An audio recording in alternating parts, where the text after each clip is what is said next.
Hi, everyone. Thank you for joining us. We'll give it a few more minutes just to let everyone log on. Thank you so much.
All right, we can begin.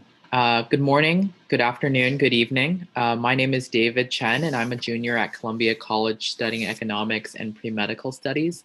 On behalf of Columbia's Undergraduate Committee on Global Thought and our partners for this event, the Alexander Hamilton Society and the Journal of Politics and Society here at Columbia, thank you for joining us today in an urgent and pressing discussion on the outsized impact COVID-19 has had on small businesses around the world. This event, From the Local to the Global Business, Debt, and Coronavirus, is part of a continuing series that aims to examine the effects of the pandemic on all of our lives. Further, today's event naturally dovetails with one of the Committee on Global Thought's signature research projects, A World Indebted, which takes a close look at debt dependencies and interdependencies, shaping economic inequality and political tensions around the globe. As one of the fellows with the Undergraduate Committee on Global Thought, along with June Beck, who is joining us today, it is my privilege to welcome you to today's event. Before I introduce our esteemed panelists, I would like to say a brief word on the Undergraduate Committee. Since the Committee on Global Thought was established by Columbia University President Lee Bollinger in 2006, there has been a recognition that the committee's work must include both faculty and undergraduate students alike. The Undergraduate Committee offers such a forum connecting undergraduates to the rich resources at Columbia on issues stemming from globalization. If you're an undergraduate at Columbia or Barnard interested in becoming involved with this work, I encourage you to reach out to us. It has been one of the most enriching experiences for me personally, and I know that many of my peers feel the same way. Finally, if you have any questions during today's call, please use the Q&A function in Zoom. Let's begin. Today, we are joined by four incredible experts, each with diverse experiences and opinions to share. First, it's my pleasure to welcome back Judge Elizabeth S. Stong, U.S. Bankruptcy Judge for the Eastern District of New York. A longtime supporter of our work, she was previously a partner at Wilkie Farr & Gallagher, associate at Cravith, Swain & Moore. She is a member of many professional organizations, including the Council on Foreign Relations and the Council of the American Law Institute. Thank you, Judge Stong, for joining us. Next, we have Saskia Sassen. She is the Robert S. Lind Professor of Sociology at Columbia and a member of the Committee on Global Thought. Her research and writing focuses on globalization and its many implications, with special interest to urban sociology and the dynamics of urban centers. Saskia is also a member of the Council on Foreign Relations, and she frequently contributes to leading newspapers and journals. Saskia, thank you for joining us. We are further blessed with Antonio Menezes, Senior Financial Sector Specialist with the Insolvency and Debt Resolution Team at the World Bank Group. The focus of her work is providing technical assistance and advice to governments on insolvency and debt resolution reforms, with a particular emphasis on work in sub-Saharan Africa, the Caribbean, and South Asia. She has assisted over 50 countries with these restructuring efforts. I'm glad you could be with us today. Last but not least, we have Perry Merling, Professor of International Political Economy at the Parity School of Global Studies at Boston University. He currently teaches courses on the economics of money and banking, the history of money and finance, and international money. Perry was a faculty member at Barnard College from 1987 to 2018, and we are thrilled to have him back with us at Columbia as a senior research scholar with the Committee on Global Thought. Thank you, Perry. So I want to begin with you, Perry. Last time I checked this morning, the stock market had fallen some 700 points. I was wondering if you might open this discussion by discussing how you view the pandemic's role on the global economy and how your research has informed your perspective. Where have we been and where are we now? So virus and debt are both subject to the problem of contagion. And it's all about getting close to somebody who has it. In the case of the virus, it's about personal closeness within 6 feet in a restaurant for more than 15 minutes. In finance, it's about balance sheet closeness, okay? It's about, because everyone's debt is somebody else's asset. In both cases, the potential for contagion means that these are potentially global phenomena, that they can spread, and they are spreading. Okay, and in both cases, the sort of policy challenge is some form of PPE, in order to separate these connections and prevent that spread.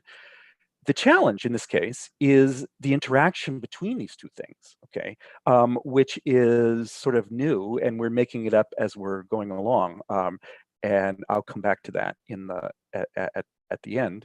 I like to think about the phases of our engagement with this problem as being three. There's the problem of stopping the bleeding, there's the problem of winning the war, and there's the problem of winning the peace. Okay.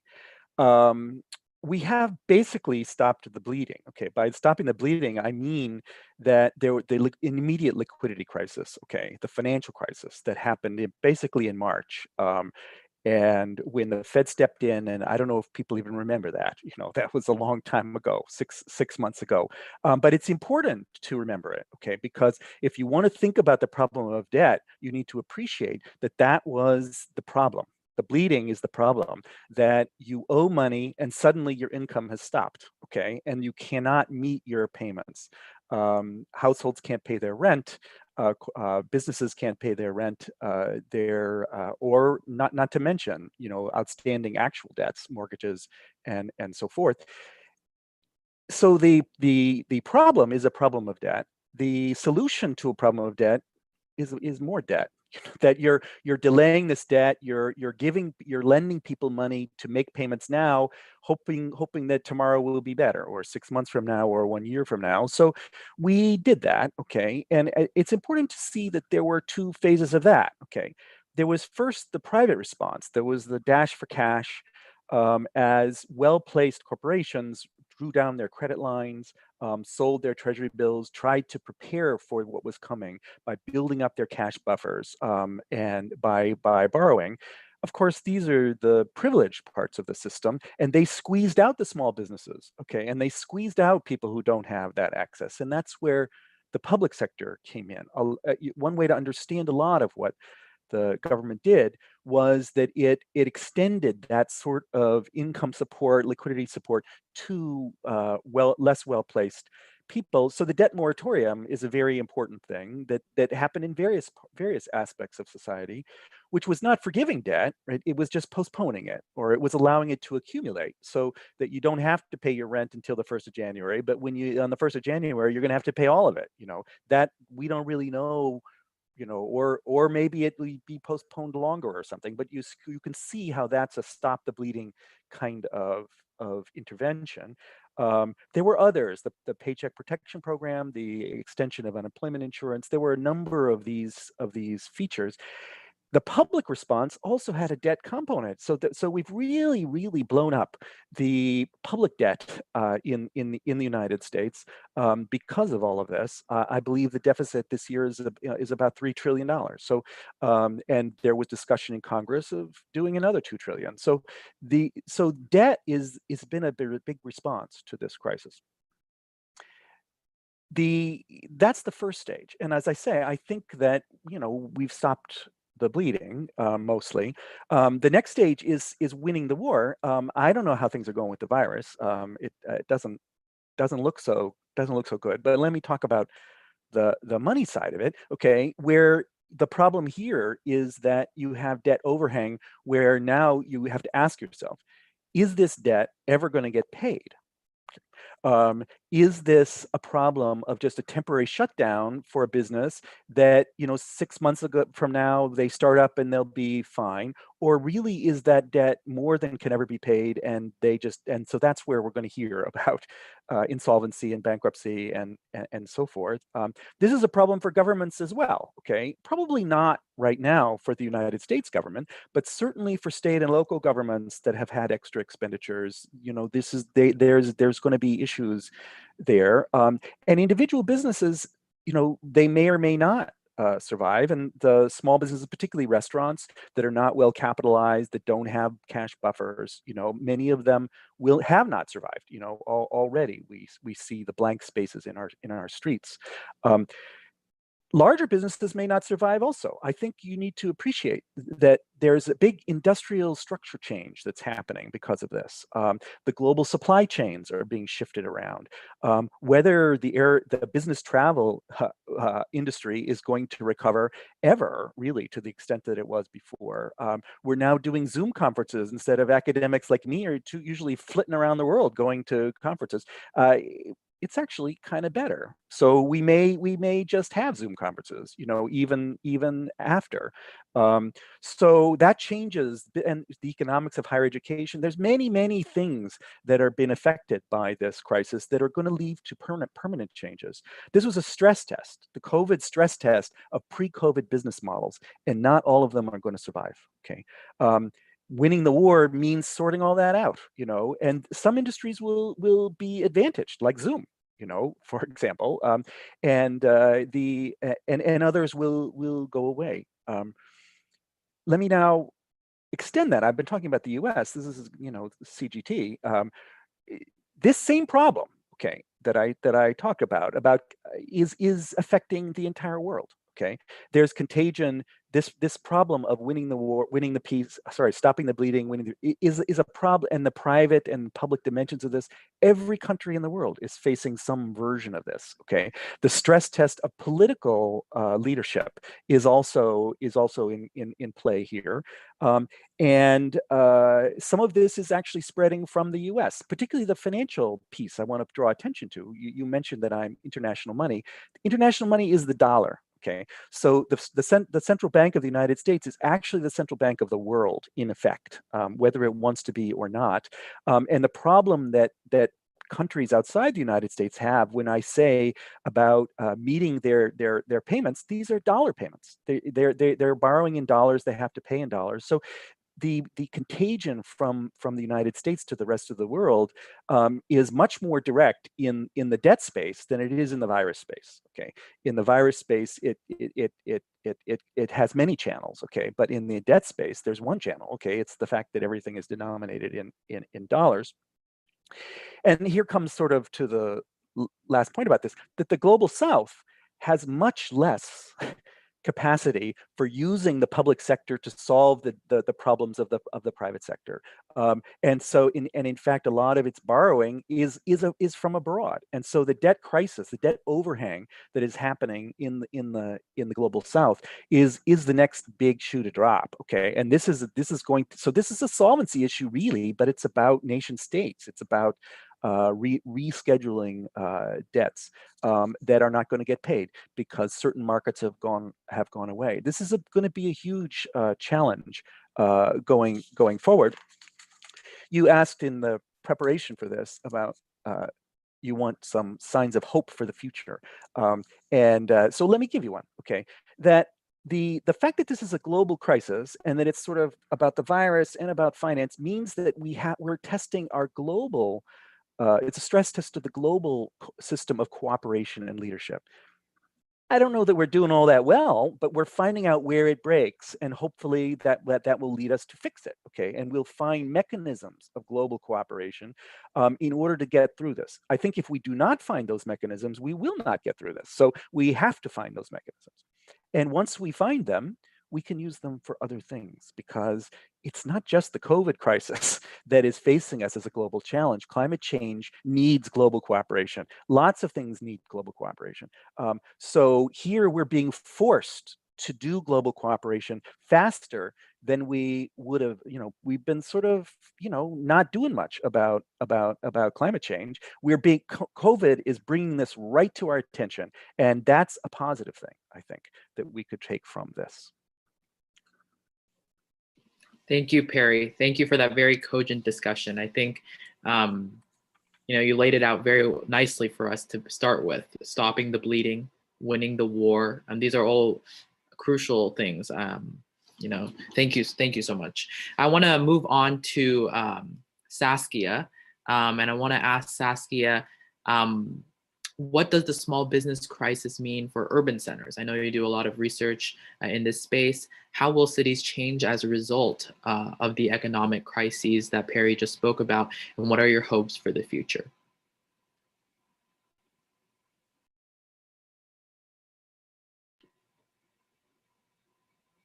I think you might be muted, Saskia.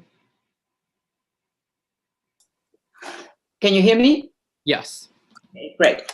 So I think that one of the issues that emerges in my reading is that the national, as we have known it, national states, national governments, I think that those are the ones that are sort of in trouble.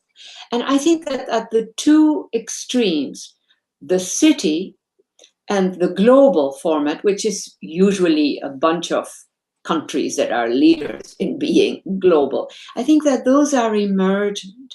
So I think that this notion of a national state, a national people, that is what is weaker today.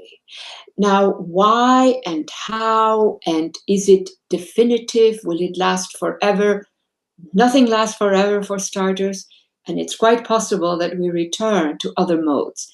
However, when you begin to look very carefully, you see that partly because of the internationalism itself in all kinds of sectors, certainly economics, but also other sectors, culture, universities. So we are really interested in linking up with many other parts of the world in one way or another.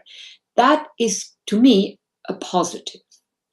But what then gets lost in that is precisely the role that our national states have played rather well, and I mean, in some cases, in very problematic ways, but it has worked for that type of system.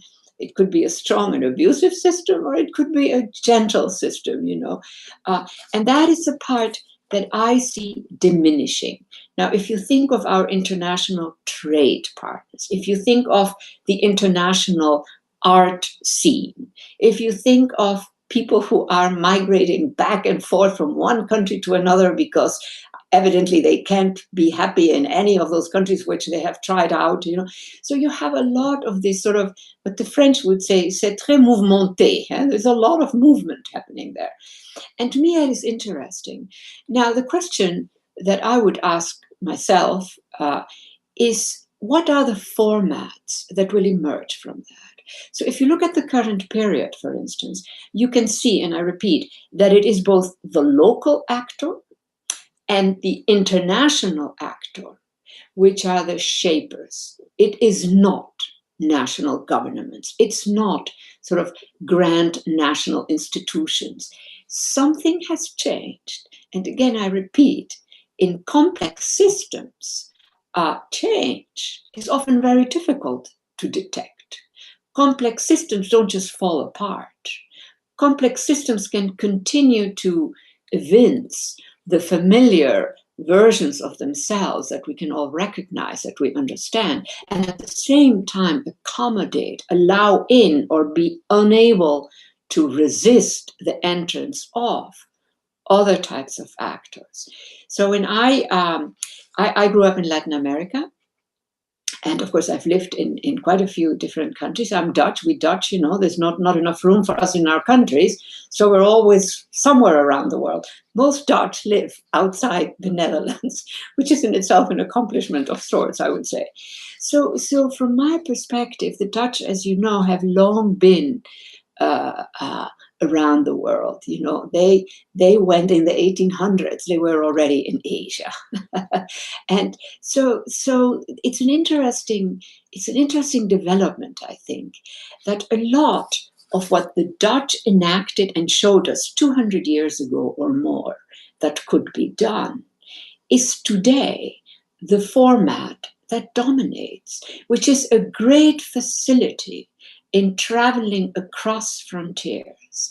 And in that setting, too, I go back to where I started, this notion that the dominant factors in play are not national governments. It's actually two extremes, cities and very powerful, combinations of elements that could be business, that could be also, medical innovations, etc., a whole variety of those. So that the question then for me is, what name do we give to this new epoch? This epoch, and let me give it the most dramatic version here, this epoch when national governments are actually often the weakest element in a whole variety of systemic conditions, some old, but most emergent, different, new, unexpected, but I repeat, many also familiar. And so that we see literally the sort of the national government losing ground, and the particulars within countries and major cities are a very good example, but they're not the only ones. There are other instantiations of that as well. That and a global sphere that can vary enormously. There are multiple globalities in play. We don't have one global, we have multiple. But that also means that a lot of the local can enter whatever the particular globals they're interested in. If you're in theater, you're going to want something very different from the global condition than if you are selling, metals for whatever, or guns. So you can just multiply that example many, many times. And then I think you get also an explanation as to why the subnational rather than the national, in other words, major cities, but also major assemblages of research operations. It's a multiplicity of factors. But then you can really say why it is that what happens inside countries and what happens between countries is in many ways the dominant mode.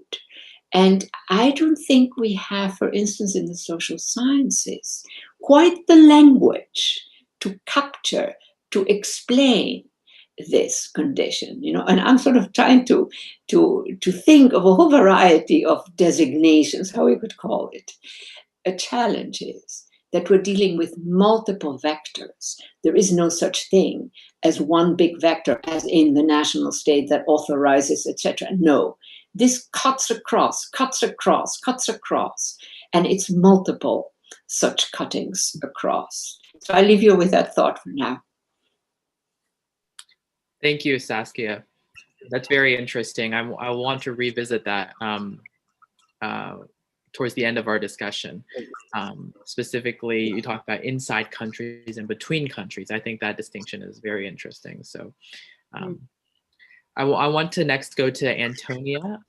We've talked a little bit about how COVID is upending urban life. And I wanted to ask kind of two sets of questions. The first set, what are the effects of COVID-19 on small business? What is your perspective on that? And what are actions that countries are taking to soften the blow? Thanks, David. As I'm sure all of you can see around you, the pandemic is having a significant impact on the solvency of firms. There's still a debate as to when we will be experiencing the full economic effects of the pandemic. A lot of people are predicting, for example, next spring, when a lot of government stimulus measures will have ended around the world. If we can go to the first slide. This shows you data from one global insolvency index. And you can see that this forecasts a global increase in insolvencies by 35% between 2019 and 2021, in particular in the Asia, Pacific, and North America regions. Next slide, please, Andrew. And this slide just sets out some of the papers that we're looking at. So according to the Bank of International Settlements, 50% of firms may not have enough cash to pay debt servicing costs over the coming year. A recent Facebook OECD World Bank survey found that 62% of small businesses globally reported reduced sales, and that over 25% had closed down during the first 5 months of 2020. And a new OECD SME policy response document used commercial court data in France and showed that 72% of companies with less than 5 workers and 51% of companies with a turnover of under 500,000 euros were at grave risk of financial collapse.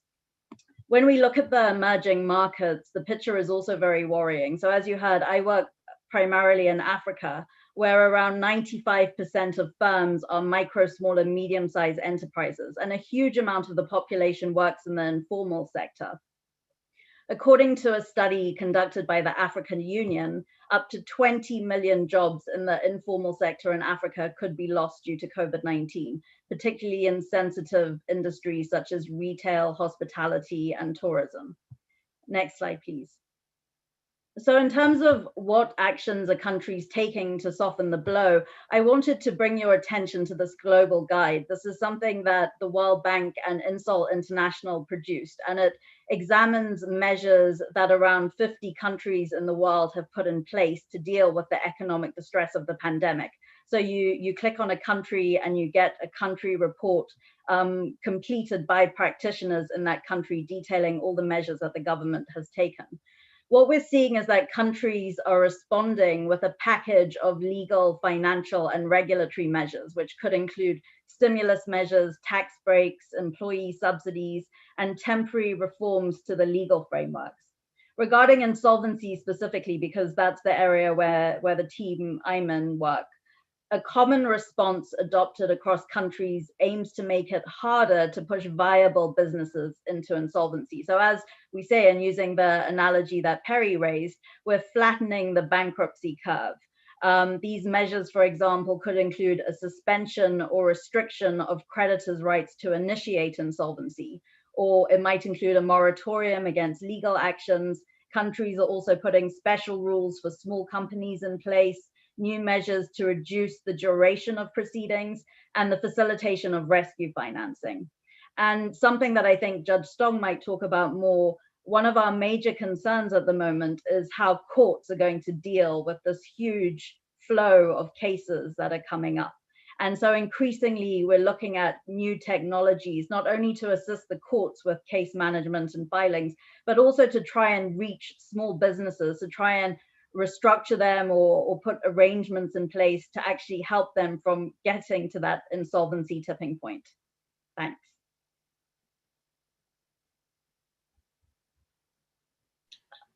Sure. And I wanted to ask Antonia a few other questions in terms of entrepreneurship. I'm very interested. I'm part of one of the Columbia clubs here that does entrepreneurship work. And what are some of the primary obstacles that you see maybe entrepreneurs facing when they're trying to enter and potentially exit the market?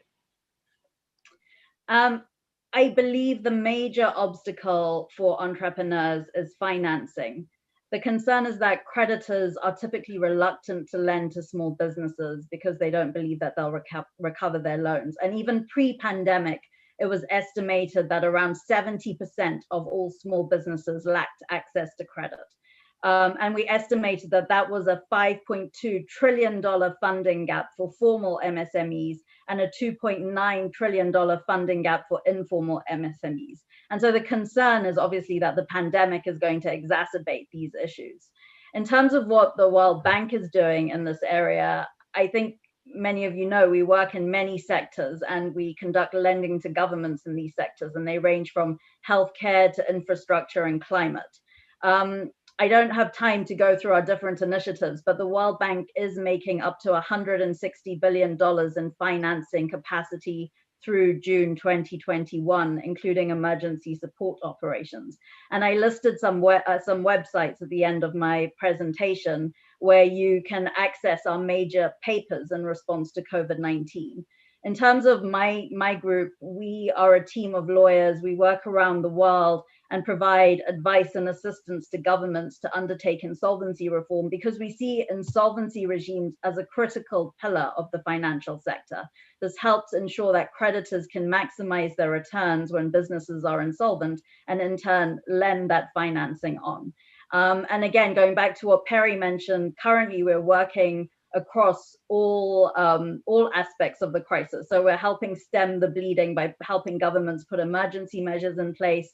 We're helping governments ensure that they have solid restructuring frameworks, including the institutional capacity to support restructuring of failing businesses. And we're doing a lot of work with consumers and small businesses to try and ensure that entrepreneurship is supported. Thank you. I want to move on to Judge Stong now. Antonio, you gave us a nice segue by talking a little bit about litigation.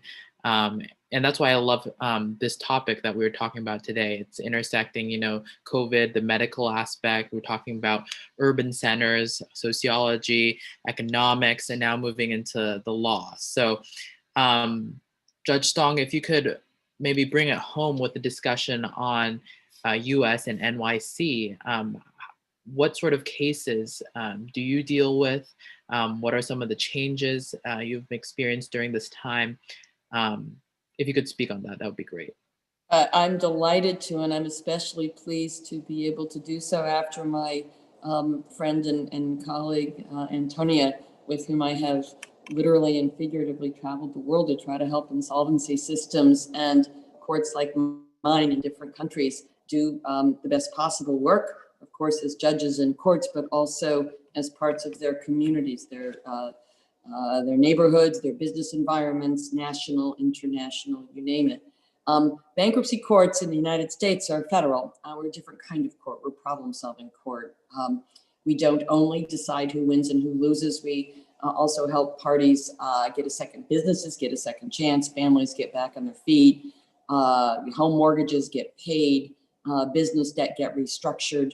The biggest companies in the world have sought to restructure and to get a second chance in the United States Chapter 11 bankruptcy system, but just as important in a different way and dealing in the aggregate with a comparable amount of debt, I suspect.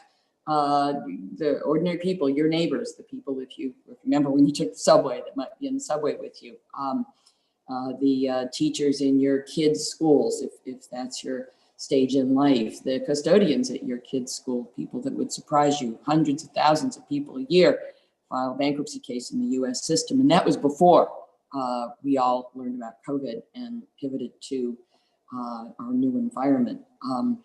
So the kind of cases we deal with in the federal bankruptcy system, and it is a uniquely federal court system, are the problems of families and the problems of companies, large and small, facing financial difficulties. And there were lots of those cases, between 800,000 and maybe 1.2 million a year, year in, year out, for the last many years. And I've now been doing this 17 years. And that's the urgency of those cases, the challenges of those cases, and as Tony mentioned, the anticipated increase in those cases are all things that are intensely part of our work now and our preparations now for what's coming. It's a big tent, a bankruptcy case, an insolvency case. In American English, we say bankruptcy to cover all the different kinds of solutions there can be for a company in financial difficulties, a restructuring, I'll say for the economic students, a sale is going concern, a liquidation kind of sale, probably the least productive for creditors. Each and all of those solutions are available in the US system, mostly at the beginning, at the selection of the company that files the case. We're a big tent. Every problem that company has comes into that bankruptcy case, and we sort of begin on day one. Imagine if the case was filed today. I had first day hearings in a Chapter 11 case on Monday that was filed the end of the prior week. We look at what's urgent. We look at how the workers are going to be paid this week and next week. We look at how to restructure the debt, how to deal with the opportunities, how to address the restructuring of the business. These are unusual kinds of questions for a court. Typically, a court is deciding what happened in the past, findings of fact. How does the law apply? Conclusions of law. And then ultimately, as our Chief Justice famously said in his confirmation hearing, I think, calling balls and strikes. Who wins, who loses? And we do plenty of that too. But we also do so much more because of the opportunity in a restructuring court, in a problem-solving court, in a bankruptcy court to be forward-looking, to look for opportunities to leave everyone, every creditor, every worker, the business owners, at least a little bit better off than they would be without the plan of reorganization. In fact, that is not the way it's phrased in the statute, but that is a pretty fair summary of what one of the criteria for confirming or approving a plan of reorganization in the U.S. bankruptcy system requires that everybody is at least a little better off. Than they'd be without the plan. I once described this to a group of African judges at a conference in Uganda on Lake Victoria as the situation that the rising tide really does raise all the boats. And if it doesn't, we're not done yet. So that's a little bit about what we do and how we do it. It's a critical piece of the picture that we address the needs of small businesses. I sit in Brooklyn. I'm in the Eastern District of New York. My district includes Brooklyn, Queens, Staten Island, and all of Long Island. Those cases are heard by my colleagues in our central Islip courthouse. So we have huge cases and we have large cases, but we also have a large number of cases of the businesses you pass every day in your neighborhood. Hopefully still in business, hopefully not the ones where you now see a for rent sign where you used to see an open sign. We had plenty of cases of businesses in difficulties, up until March, and many of those cases have become much more challenging because, of course, the challenges, you've heard about this a bit already, the challenges in so many ways, you know this from your life experience, of small businesses have only gotten greater. A very small number, I think, have found huge opportunity in the very peculiar nature of the COVID economy, but most are really challenged. And so cases that were already in businesses that were already in difficulties are facing greater challenges. That's altered the dynamic a little bit with lenders. We see that lenders maybe are taking a more longer term approach because they're smart and they understand it's not only good, but good business maybe to work with the business, not from now to the end of the month as your only horizon, but understanding that there will be a 2021 and there'll even be a 2022, and banks need customers and consumers need those businesses. So that's one piece of the picture. Another is that a lot of businesses that were getting by have been really challenged by COVID. And in a way, we haven't seen as many of those cases yet, as I suspect we will, because of things like the PPP program, because of things like forbearances, because people are scrambling, because there have been moratoriums in the courts on enforcement of debts and eviction of businesses, eviction of families, foreclosing on commercial and residential mortgages. So we are already seeing some cases, but I think there's a real concern, and Antonia mentioned this, that there's a whole lot of cases coming. I'm looking at the statistics for the second quarter of 2020. We count things a lot in the bankruptcy system and in the federal courts. In April, May, June, picture April, May, June, right? The first time that we were really so dramatically affected. There were 124,395 bankruptcy cases filed, and the predominant nature of debt was business debt in just over 5,000 of those 124,000 cases. The rest were non-business. 91,000 of those 124,000 cases were Chapter 7 liquidation cases, probably overwhelmingly filed by natural persons, people, your neighbors. Maybe you, my guess is somebody listening to my voice was affected directly by a bankruptcy case, probably more than just one or two somebody. So those are the kind of cases we're seeing. We're as I've said, and I'll repeat, we're a problem-solving court. We're a place where hopefully businesses and families can come, especially businesses, from the largest to the smallest, to get a pause, get a breathing spell, work on their problems, and find a path forward. I feel like I need to apologize to Antonia for saying things that she's heard me say countless times to judicial colleagues around the world. This work means a lot to me. The opportunity to be part of a problem-solving court and provide that service to communities means a lot to me. And I look forward to continuing to be useful in that way, and also to your questions. Thank you so much. Thank you, Judge Stong. I want to go back to, well, first I want to remind everybody, if you have questions, please use the Q&A function in this call to submit your questions. We already have a few, but before we get to those, I wanted to go back to Saskia and ask you, Saskia, about the distinction you drew between inside countries and between countries. And maybe if you could speak a little bit more specifically about NYC. I know, as a Columbia student, we are all very much affected by what's going on. So if you could talk a little bit about NYC as an urban center and how it has been changing, I think that would be really interesting to a lot of our participants.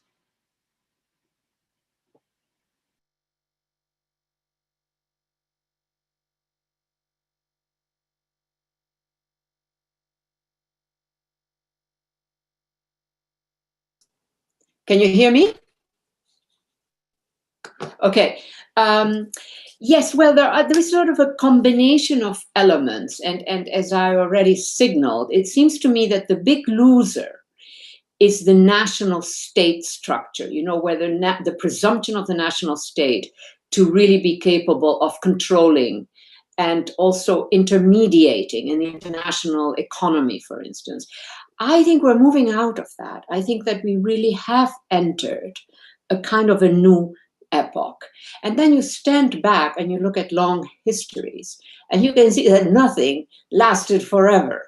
So the question for us, or for me, is, why should this system, the way we understand it now, with the queen of the domain are the national governments? Well, I would say they're losing ground. That partly has to do with the fact that there are so many complex systems in play nowadays in just any country. Even poor countries have kind of a level of complexity often in play that was not the case 100 years ago. And so that then has created a necessity, a recognized necessity of expertise of all sorts at a scale that is really different from, say, 30 years ago or 40 years ago. Let's say certainly before World War II.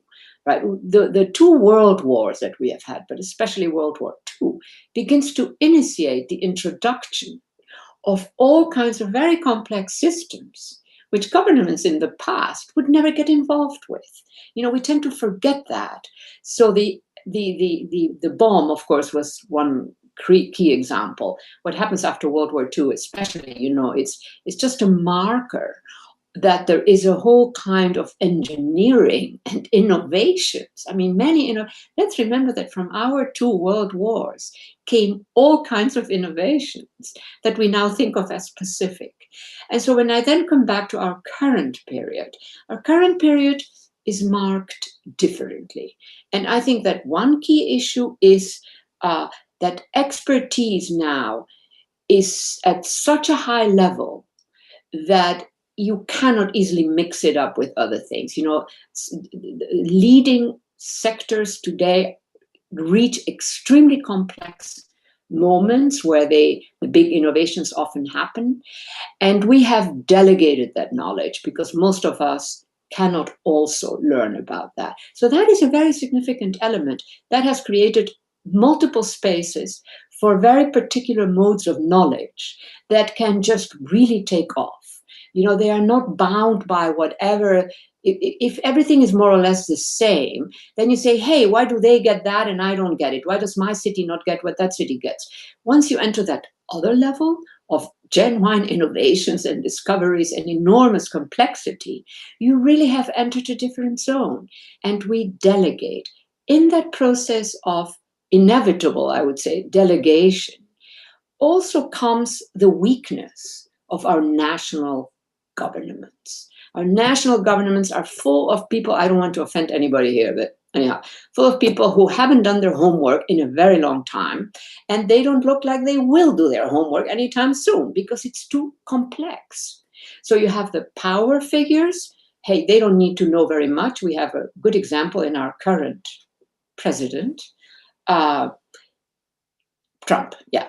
So it's really it's a period where the transition has happened, but we're only now experiencing the outcome of that transition. And that's one way of putting it. Thank you. I want to now open the floor to Q&A. I know that we have a few questions here. Let me just get those pulled up. So 2 specific questions from an audience member. How will the result of the upcoming election impact the resources in the US as well as the ability to deal with the global crisis? So asking into that. Would somebody like to take that on?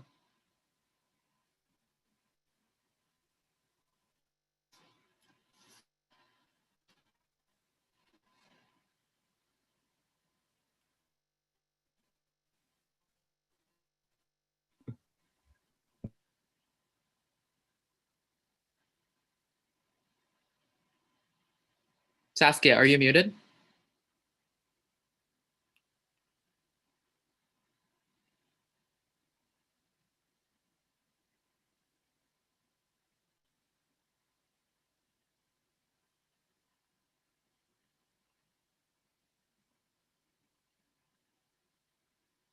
Mute. I'm sorry.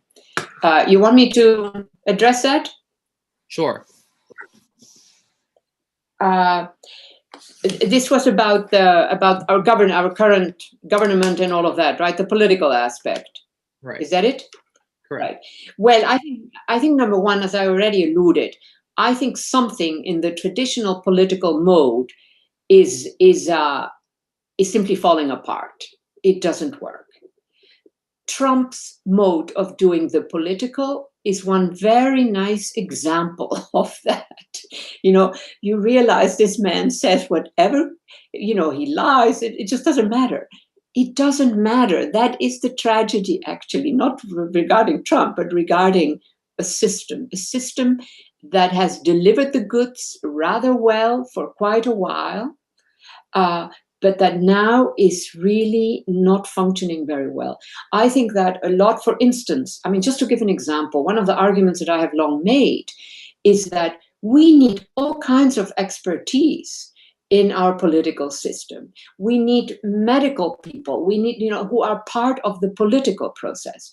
That is not easy to instantiate, to organize, but we need that. We need knowledges in what is now our governance structure that are just not there. And so you get a lot of ignorance, a lot, which is not necessary because the knowledge exists. It just doesn't exist, among the politicians. And so that is just one example. I don't want to capture too much of the time here, but let me just leave it at that. But there are more things to be said about this. Thank you. Thank you. Yes. And maybe addressing specifically the small business aspect of the question, Perry and Antonia, would one of you like to take that on? So the question is, will things change after November 3rd, depending on what happens? And I think that the frame that I was putting out suggests that maybe not so much as you might hope. That the debt overhang is there, okay, and it is going to. I mean, now I'm getting very practical, and I'm going to ask a question of the judge too. I loved what Antonia said about flattening the bankruptcy curve. Okay. Well, where are the field hospitals? Okay. This is what I want to say. It sounds like we need field hospitals, okay, in our courts, that there's going to be a big flood when these moratoriums come to an end. There's going to be a big flood. And it's very important that your listeners know, okay, that delaying these things is not doing anybody any favors. Businesses that are not viable need to end and move on, and debt overhang can prevent recovery from the larger economy for a very long time. So it is very important work that these courts are doing. And it sounds to me like, just as we were told that we need to prepare and that our hospitals are going to be overwhelmed, our court systems are going to be overwhelmed. And so we should start building those field hospitals now. Perry, if I can add to that, I completely agree. And our work is very much focused on that right now. I particularly like what you said about how the role of an insolvency regime is to deal with both non-viable and viable businesses. In one country where I'm working, the number of so-called zombie firms that are no longer viable, are just sitting on the market. And so it's really essential that the insolvency regime is working. And in answer to your question, where are the field hospitals? We at least are doing a lot of work to try and equip judges with the tools to handle this flood of cases that is expected in multiple regions of the world, as well as to focus on non-court solutions. So to really try and encourage the creditors and the debtor business to try and negotiate outside of the court, to try and alleviate some of that pressure. But it is going to be a huge issue, I believe. I'll just say that I agree with the observations you both made, including the urgency of being ready for case increases that will come. As the word that seems to come up most often is tsunami. I always think about that time before the tsunami, when the tide moves out very slowly and it's very quiet, and then you get the tsunami. I think we're very fortunate in the U.S. system, and that we are well-resourced, we are well-staffed, we have a full complement of bankruptcy judges, and I think we'll be up to the task. I've seen suggestions of, is it necessary to appoint a whole bunch of new judges? I actually think the capacity is there in the system, although additional chambers resources in the form of law clerks that many judges have been able to bring on board, things like that are also indispensable. I think pro bono lawyers who will volunteer to help people, help small businesses, big businesses will be able to hire their lawyers to preserve what they can or wind up as efficiently as possible. If there's not a business to preserve, is going to be really important too. But I switched my background so that you could see my field hospital. This was my virtual courtroom. This is actually the courtroom I would use these days if I were in the courtroom. We are very expert at this point at virtual proceedings. We've been holding telephonic hearings, 3, 4, 5 days a week, probably more than 100 most weeks, from chambers or remotely as works for the particular judge in chambers. But the system is aware of the demands that are coming. We've had big influxes of cases in the past, and we'll have them in the future. And but we are well aware. There have been some amendments to the law to permit, for example, the new subchapter 5 kind of small business friendly format of a reorganization case to be filed by more kinds of businesses. The debt limit was increased in a way that's been very useful. I think I already see that in many, many cases with extra support from trustees and some additional tools in the toolkit for debtors. And just the need to keep on it, to be responsive and transparent and make the hard decisions that need to be made if a company has nothing to save, but also provide all the tools that will promote repayment of creditors and saving of going concern value and of jobs where that makes sense. So yes to all of the above. I think we're quite fortunate in the US system. I and others among my colleagues also have engaged in sharing that experience and with systems outside the US to take the transferable parts and make them as useful outside the US as we find them to be inside the US, of course, tailored to the local situation. But yes, we're busy court. We're going to be busier before we're less busy. Welcome to my fiddle. Yes, Judge Stone, I wanted to actually follow up on one thing that I think Antonia mentioned regarding non-viable and viable firms. How do you make that distinction in the courtroom? I know you said that there are some statutes that are more lenient now. Could you expand on that a little? It's a great question. In many systems outside the US, it's to the judge at the outset to decide whether to open a case in a restructuring mode or liquidation mode. In our system, the company makes that decision in the first instance. But I'll say that we get an awful lot of information when a case is filed, and we get monthly updates on literally how the business is going. We literally see the bank statements, and so do the creditors. And so I think the need and the opportunity is to use that big tent, but also to be able to call it when it needs to be called, when we're done. Not to call it too soon. I've heard from colleagues years ago, now retired, that they know in the first 10 minutes whether a case is going to succeed. I never feel like my crystal ball is quite that good. I'm probably a bit of an optimist. I think most cups are half full on the first day of a case. But if you're not seeing in the first month, the second month, the kind of progress you need to see, then there's tools. Judges have tools, and others who are part of the process have tools. This is probably more detailed than you need to get to, but the Office of the United States Trustee is a party of interest in every case. They play a role. Justice Department of the United States plays a role in every case. And to be on it, to keep moving cases forward, to keep accountability and transparency, and again, to be willing to call it when it's time to call it and say what's the most efficient, most effective path out of this situation. So it's a finger crossed. It's a small role, I'll say, from weekly hearings where we need them. It's a lot of hard work, a lot of good listening, a lot of encouraging people to listen to each other. I miss this. I see we're almost out of time. I miss the opportunity to say in that courtroom, all right, I've heard what you have to say. I hear what the bank has to say, I hear what the landlords have to say in a big commercial case. You need to hear from each other directly. I'm going to excuse myself and give you 5 minutes to talk to each other, and you can stay all day.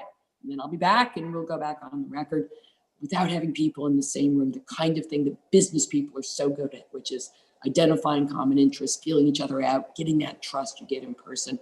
That's harder. That's a whole lot harder. And I hope we don't lose any good businesses because we don't have that ability. That's on us. That's on all of us. And I'm listening. Thank you. Others are saying that. I want to get to one last question from an audience member. This is from Alfonso Diaz, ex-diplomat, but mostly a trade economist with a useless MSc in urban planning. This is to Professor Saskia. Do you envision a pink wave, Latin American style, hitting back, spreading even to the financially uptight, law-abiding North? Before COVID hit, Argentina led the tide and in true form went from billionaire developer and some other murkier business to a neo-peronista whose first order of the day was to hire a Columbia professor with a mission to get a haircut from the Wall Street Davos types. To my knowledge, with some success, certainly better than 20 years ago. Last week, it was Bolivia's turn to reverse a Trump-orchestrated coup a year ago. The president-elect himself, a PhD econ, no need to hire a CU grad. Could something even remotely close happen here next Tuesday?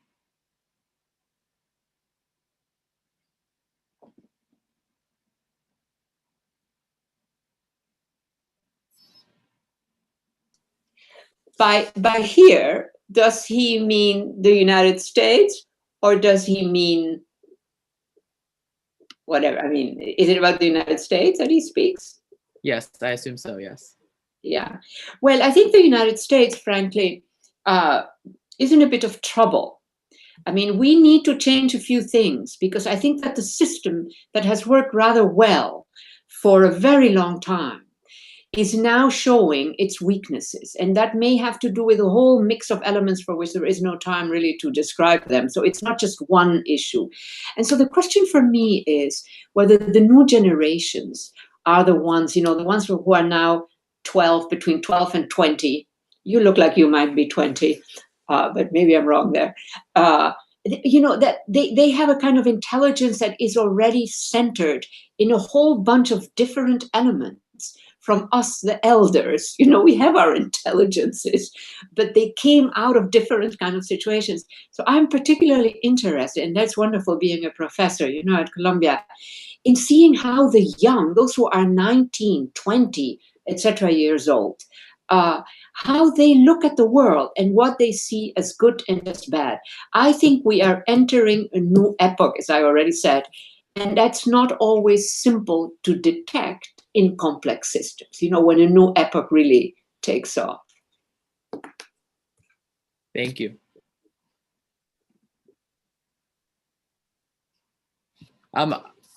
Saskia, are you still speaking? No, I'm done. Oh, okay. I can. All right. So I just want to close this out by asking for one final message of hope from each person, maybe 30 seconds. What can we be looking forward to? 2020 seems like the year that keeps giving, but if we could get 30 seconds of hope from each of you, maybe start with Perry. Well, I do think that times of disorganization are times of opportunity, okay? And times of crisis, history speeds up. So things are happening much more rapidly than they would have happened otherwise. And so change will be happening. I think that's why I said, do you remember back in March? Only 6 months ago. It seems 10 years ago. Okay. And 6 months from now will seem like another 10 years. So we are growing up very rapidly, okay, in the face of wartime experience. That's what this is. This is wartime experience. And so you have field promoted generals, right? There's a lot of things that happen in war where you lose the rigidity of peacetime society. And that's a positive, I think. Great. Let's go to Saskia. Well, I think that where in the past for the young generations, cars used to be this big deal, I think now climate is the queen of the domain for the new young generations. Perfect. Did you hear that? Yes. Okay. Yes. Let's go to Antonia. I think innovation, technologies are being used for the better, and entrepreneurs are finding new ways of doing things and meeting the challenges head on. And I think that's going to continue. Perfect. And Judge Song. I think it's a real privilege to have the last word. Part of me just wants to say me too.